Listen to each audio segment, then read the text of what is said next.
بسم اللہ الرحمن الرحیم۔ السلام علیکم everyone, my name is Siddiqa Saleem and welcome back to my channel. انشاءاللہ آج ہم تھرڈ پارٹ پڑھیں گے عبسہ وتولی یعنی سورہ عبس کا، جس میں ہم اس کے مسائل اور اس سے استنباط ہونے والے احکام کو دیکھیں گے۔ تو بسم اللہ الرحمن الرحیم، یہاں پر یہ بات کہی گئی کہ بعد کی آیتوں میں، یعنی کہ پہلے ہم نے اس سے ذکر یہ کیا تھا کہ جو ہم نے اس سے پہلے یہ بات کی تھی کہ حضور صلی اللہ علیہ وآلہ وسلم کے حوالے سے بات کی گئی تھی کہ حضور صلی اللہ علیہ وآلہ وسلم نے ابن مکتوم رضی اللہ تعالیٰ عنہ کے بجائے جو ہے روسائے قریش سے اپنی گفتگو کو جاری رکھا، تو اس پر اللہ تعالیٰ نے فرمایا کہ اگر آپ ابن مکتوم کو جو ہے تبلیغ کرتے تو اس کا فائدہ زیادہ ہوتا، کیونکہ روسائے جو قریش ہیں وہ کیسے تھے کہ ان کے ایمان لانا جو تھا وہ موہوم تھا، یعنی مشکوک تھا، یعنی وہم تھا ہمیں کہ پتہ نہیں ایمان لائیں گے یا نہ لائیں گے۔ تو اور جبکہ ابن مکتوم کو اگر حضور صلی اللہ علیہ وآلہ وسلم تبلیغ کرتے تو ابن مکتوم تو کیونکہ مسلمان ہیں پہلے سے اور اتنے اچھے صحابی ہیں، تو ان کا عمل کرنا تو 100% تھا، ٹھیک ہے، لیکن کافروں کا ایمان لانا کیا تھا؟ موہوم تھا۔ تو اللہ تعالیٰ ترجیح کس بات کو دے رہے ہیں؟ اللہ تعالیٰ فرما رہے ہیں کہ ابن مکتوم کو اگر آپ تبلیغ کرتے تو یہ زیادہ بہتر ہوتا۔ پھر اس کے بعد ہم نے یہ پڑھا کہ ایسے علماء کرام جو کسی ایسے عمل کا ارتکاب کرتے ہیں کافروں کو تبلیغ کرنے میں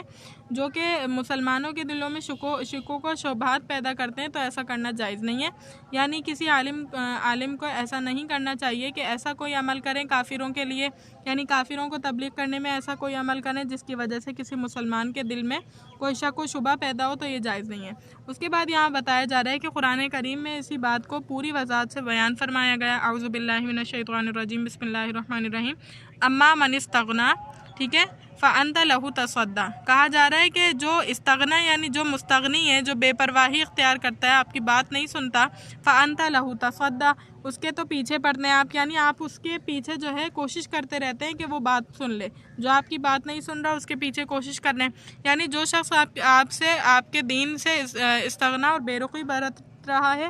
اس کے تو در پہ ہیں، یعنی آپ جو ہے اس کے لیے کوشش کر رہے ہیں کہ کسی طرح وہ مسلمان ہو جائے، حالانکہ یہ آپ کے ذمے نہیں ہے، اور اگر وہ مسلمان نہ ہو تو آپ پر کوئی الزام نہیں۔ اور جو شخص دوڑتا ہوا طالب علم دین کے لیے وہ آیا اور وہ خدا تعالیٰ سے ڈرنے والا بھی ہے، تو آپ اس کی طرف توجہ نہیں دیتے۔ اس میں واضح طور پر حضرت صلی اللہ علیہ وآلہ وسلم کو یہ ہدایت کی گئی کہ مسلمانوں کی تعلیم اور اصلاح و تربیت کر کے ان کو پکا مسلمان اور قوی مومن بنانا غیر مسلموں کو اسلام میں داخل کرنے کی فکر سے زیادہ اہم اور مقدم ہے۔ اس کی فکر زیادہ چاہیے، واللہ عالم، یعنی اللہ تعالیٰ بہتر جاننے والا ہے۔ ہم نے تمام باتیں کر دی، کیونکہ کوئی بھی مفسر جو ہے اپنے اعتبار سے تفسیر کرتے ہیں جو بات ان کے سمجھ میں آتی ہے، لیکن تمام باتوں کا، تمام علوم کا، تمام چیزوں کا جاننے والا تو اللہ ہی ہے۔ اسی لیے ہر مفسر جو حق پر ہوتے ہیں وہ کہہ دیتے ہیں واللہ عالم، کہ اللہ تعالیٰ اس بات کے بارے میں بہتر جاننے والے ہیں۔ اس کے بعد قرآن مجید کا اللہ کی طرف سے تذکرہ، نصیحت ہونا، اس کا مکرم عالیشان ہونا بیان فرمایا گیا ہے، یعنی قرآن کے بارے میں فرمایا گیا ہے کہ قرآن مجید ایک عالم یعنی کہ ایک عظمت والی کتاب ہے، مکرم ہے، ٹھیک ہے، یہ تمام باتیں۔ فی صحف مکرمہ مرفوعۃ مطہرہ، صحف سے مراد لوح محفوظ ہے، وہ اگرچہ ایک ہی ہے مگر اس کو بصیغہ جمع صحف سے تعبیر اس لیے کیا گیا ہے کہ اس میں سب صحائف آسمانی لکھے ہوئے ہوتے ہیں، ٹھیک ہے۔ کہا جا رہا ہے صحیفہ اس کی واحد آتی ہے، یعنی یہ صحف کا لفظ جو ہے یہ جمع کا لفظ ہے، ٹھیک ہے، صحف کا لفظ جمع ہے۔ اب کہا جا رہا ہے کہ صحف جو لوح محفوظ ہے جس میں سب کچھ لکھا ہوا ہے، تو وہ تو ہے ایک ہے، لیکن جو ہے چھوٹے چھوٹے صحیفے بہت سارے ہیں، ٹھیک ہے، سب صحائف آسمانی لکھے ہوئے ہوتے ہیں، وہ تو ایک ہے، لیکن جو ہے مگر اس کو بصیغہ جمع صحف سے تعبیر اس لیے کیا گیا ہے کہ اس میں سب صحائف آسمانی لکھے ہوتے ہیں، صحیح ہے، کیونکہ اس میں ایک میں سب صحائف آسمانی لکھے ہوئے ہیں نا، اس وجہ سے اس کو صحف کہہ دیا، جمع کے طور پر بتا دیا۔ مرفوعہ سے مراد ان صحیفوں کا عند اللہ عالیشان ہونا ہے۔ مرفوع رفع کہتے ہیں، رافع کہتے ہیں نا بلند ہونے والا، یعنی مرفوعہ وہ بلند ہے، ان کی عالیشان ذات ہے، یعنی شان بڑی عالی ہے۔ اور مطہرہ سے مراد یہ ہے کہ جنابت والے آدمی اور حیض و نفاس والی عورت اور بے وضو کے لیے ان کا چھونا جائز نہیں، ٹھیک ہے۔ وہ جو مصحف ہیں وہ کیسے ہیں؟ مطہرہ ہیں، پاکیزہ ہیں، ان کو جنابت والا آدمی، حیض و نفاس والی عورت اور بے وضو کوئی نہیں چھو سکتا۔ بِأَیْدِی سَفَرَہ کِرَامٍ بَرَرَہ، سفرہ بفتح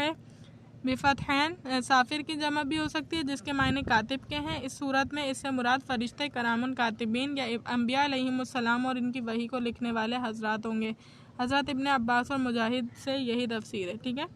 بتا دیا یہاں پر کہ اس سے مراد کون ہوں گے، فرشتے ہوں گے، اور کرامن کاتبین یا انبیاء علیہم السلام بھی اس سے مراد ہو سکتے ہیں، صحیح ہے۔ اور لفظ سفرہ سفیر بمعنی قاصد کی جمع بھی ہو سکتے ہیں، اور اس سے مراد رسول ملائکہ اور انبیاء علیہم السلام اور وحی کی کتابت کرنے والے حضرت صاحب بھی ہو سکتے ہیں۔ بہت سارے لوگ اس سے مراد ہو سکتے ہیں، رسول ملائکہ بھی ہو سکتے ہیں، انبیاء بھی ہو سکتے ہیں، اور وحی کی کتابت کرنے والے یعنی وحی کو لکھنے والے جو صحابت ہے وہ بھی ہو سکتے ہیں، اور علماء امت بھی ہو سکتے ہیں۔ علماء امت کیونکہ علماء وارث ہوتے ہیں نبیوں کے، کیونکہ وہ بھی رسولوں کے اور امت کے درمیان سفیر اور قاصد ہیں، پیغام پہنچانے والے نا۔ حدیث میں ہے کہ رسول اللہ صلی اللہ علیہ وسلم نے فرمایا جو شخص قرآن پڑھتا ہے وہ قرأت میں بھی ماہر ہے، وہ سفرہ کرام اور ابرار کے ساتھ ہے، اور جو شخص ماہر نہیں مگر تکلف کے ساتھ مشقت اٹھا کر قرأت صحیح کر لیتا ہے اس کے لیے دوہرا اجر ہے۔ اس سے معلوم ہوا کہ غیر ماہر کو دوہرا اجر ملتے ہیں، ایک قرأت قرآن کا، دوسرا مشقت اٹھانے کا۔ اسی سے یہ بھی معلوم ہوا کہ ماہر کو بے شمار اجر ملے گا، ٹھیک ہے۔ جو شخص دو بندے ہیں، ٹھیک ہے، دو پرسن ہیں، ایک ایسا ہے جس کو قرآن مجید میں مہارت حاصل ہے، اچھا پڑھتا ہے وہ، اور دوسرا وہ ہے کہ جس میں طلب تو ہے پڑھنے کی لیکن اس کو صحیح پڑھنا نہیں آتا، تو اب وہ کیا کر رہا ہے، بہت مشقت پڑ رہا ہے، تو ایک اس کے دل میں جستجو ہے اور ایک وہ محنت کر رہا ہے، تو اس کو 2 اجر ملیں گے، اور جو ماہر ہے اس کو تو بے شمار اجر ملے گا۔ سابقہ آیات میں قرآن کریم کا عالیشان واجب الایمان ہونا بیان کرنے کے بعد کافر انسان جو قرآن کے منکر ہیں ان پر لعنت اور اللہ کی نعمت کی ناشکری پر تنبیہ ہے، اور قرآن کا من جانب اللہ کی ایک نعمت عظیم ہونا تو ایک معنوی چیز ہے جس کو اہل علم و فہم ہی سمجھ سکتے ہیں۔ آگے ان انعامات الہیہ کا ذکر ہے جو انسان کی تخلیق سے آخر تک انسان پر مبذول ہوتے رہتے ہیں، یا مادی اور محسوس چیز ہے جس کو ادنی شعور والا انسان بھی سمجھ سکتا ہے۔ اسی سلسلے میں تخلیق انسانی کا ذکر فرمایا، من ای شیء خلقہ من نطفہ۔ پہلے تو اس میں ایک سوال کیا گیا کہ اے انسان تو غور کر، تجھے اللہ نے کس چیز سے پیدا کیا، اور چونکہ اس کا جواب متعین ہے، اس کے سوا کوئی دوسرا جواب ہو ہی نہیں سکتا، اس لیے پھر خود ہی فرمایا گیا من نطفہ، ٹھیک ہے۔ ان تمام باتوں کے بعد اللہ تعالیٰ انسان کی خود کی تخلیق کے بارے میں بتا رہے ہیں کہ تجھے یعنی تو غور کر، اتنی نافرمانی اور سرکشی پہ تو ابھرا ہوا ہے، تو غور کر کہ تجھے کس چیز سے پیدا کیا۔ پہلے سوال کیا، پھر خود ہی جواب دیا گیا کہ من نطفہ یعنی نطفے سے پیدا کیا، ٹھیک ہے، اچھلتے ہوئے پانی سے پیدا کیا۔ تو یہاں پر یہ بتایا گیا خلقہ فقدرہ یعنی پیدا کیا، فقدرہ پھر تقدیر قائم کی، یعنی یہی نہیں کہ نطفے سے ایک جاندار کا وجود بنا دیا بلکہ اس کو ایک خاص اندازے اور بڑی حکمت سے بنایا ہے، بڑی اسٹرکچر وغیرہ دیے ہیں، اس کو بڑی حکمت سے بنایا ہے۔ اس کے قد و قامت اور جسامت اور شکل و صورت اور اعضاء کے طول و عرض اور جوڑ بند اور آنکھ ناک کان وغیرہ کی تخلیق میں ایسا اندازہ قائم فرما دیا کہ ذرا اس کے خلاف ہو جائے تو انسان کی صورت بگڑ جائے اور کام کاج مصیبت بن جائے، ٹھیک ہے۔ اللہ تعالیٰ نے صرف پیدا نہیں کیا یہ آنکھ ناک دل دماغ وغیرہ یہ سب پیدا نہیں کیا بلکہ ان کی ایڈجسٹمنٹ بھی بہت زیادہ مہارت سے کیے، ٹھیک ہے اللہ تعالیٰ نے۔ سائنسدان یہ بتاتے ہیں کہ اگر دونوں آنکھیں جس اینگل پر ابھی موجود ہیں تو ہمیں نظر آ رہا ہے، لیکن اگر تھوڑا سا بھی ان کا زاویہ بدل جائے یعنی تھوڑی سی بھی آگے پیچھے ان کی پوزیشن آؤٹ ہو جائے تو ہمیں نظر نہیں آئے گا، ٹھیک ہے۔ یعنی اللہ تعالیٰ نے اتنی خوبصورتی سے، اتنی نفاست اور اتنی مہارت سے انہیں بنایا ہے اور پھر لگایا ہے جسم کے ہر حصے پر اس کے مطابق اعضاء کو لگایا ہے، ٹھیک ہے۔ تو اس میں کیا ہے، اللہ تعالیٰ کی بہت بڑی نشانیاں ہیں اور زجر و تنبیہ کی جا رہی ہے اس شخص کے لیے کہ اتنے زیادہ احسانات کے باوجود بھی تو اللہ تعالیٰ کا جو ہے شکر گزار نہیں ہوتا۔ اور لفظ قدرہ سے یہاں یہ بھی مراد ہو سکتی ہے کہ انسان جس وقت بطن مادر میں زیر تخلیق ہوتا ہے اس وقت اللہ تعالیٰ اس کی 4 چیزوں کی مقدر لکھ دیتے ہیں، وہ یہ کہ وہ کیا کیا اور کیسے کیسے عمل کرے گا، اس کی عمر کتنی ہوگی، اس کو رزق کتنا ملے گا، اور وہ انجام کار سعید و نیک بخت ہوگا یا شقی بدبخت، ٹھیک ہے۔ 2 معنی دیکھیں، قدرہ یعنی مقدر کر دیا، مقدر کیا کر دیا، پہلے معنوں کے اعتبار سے ہم نے پڑھ لیا کہ یعنی ہر چیز کا ایک انداز رکھا ہے۔ اللہ تعالیٰ نے ہر چیز کو بڑے خوبصورتی سے ایڈجسٹمنٹ سے پیدا کیا ہے، یعنی جو ہاتھ پیر کان ناک آنکھ وغیرہ پیدا کیا ان کو مناسب طریقے سے پیدا کیا۔ دوسری بات یہ کہ جب انسان اپنی بطن مادر میں ہوتا ہے یعنی ماں کے پیٹ میں ہوتا ہے تو اس وقت جو ہے اللہ تعالیٰ 4 چیزوں کو اسی وقت مقرر کر دیتے ہیں اس کے دنیا میں آنے سے پہلے۔ وہ 4 چیزیں کیا ہیں؟ ایک یہ کہ وہ کیسے کیسے عمل کرے گا، ٹھیک ہے، کیا کیا کرے گا اور کیسا کیسا کرے گا، اس کی عمر کتنی ہوگی، زندگی کتنی گزارے گا، اس کو رزق کتنا ملنا ہے، اور یہ کہ وہ جنت میں جائے گا یا جہنم میں جائے گا۔ اب یہاں پر کوئی یہ نہیں کہہ سکتا کہ پہلے سے پتہ ہے، یعنی ہم جہنم میں جو ہے اپنے اعمال کی وجہ سے نہیں بلکہ تقدیر کی وجہ سے گئے، تو یہ کہنا بالکل غلط ہے۔